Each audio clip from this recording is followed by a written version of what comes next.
The British were in desperate situation and decided to send Sir Stafford Cripps, a member of the cabinet, to visit India and secure cooperation of the Indians in the war.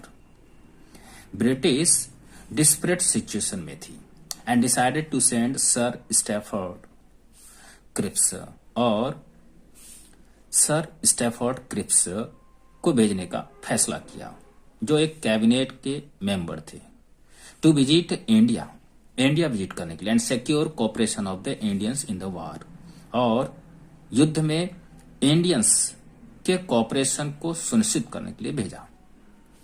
Sir Stafford arrived in India in 1942 with his mission. यानी sir Stafford अपने mission के साथ 1942 में India पहुंचा, India में आगमन हुआ। The Cripps mission, as it was called, constituted the following points. Cripps mission, जैसा कि इसे कहा गया, कंस्टिट्यूटेड द फॉलोइंग पॉइंट्स, निम्न बिंदुओं को आरक्षित किया। Self government for the Indians at the earliest after the war, यानी युद्ध के बाद सबसे पहले इंडियंस के लिए self government. A constituent assembly after the war, यानी युद्ध के बाद एक constituent assembly. Indian princely states would be represented through their nominees and not elected by their subject. Indian princely states को उसके नॉमिनी के द्वारा रिप्रेजेंट किया जाएगा, ना कि उसके सब्जेक्ट के द्वारा चुना जाएगा।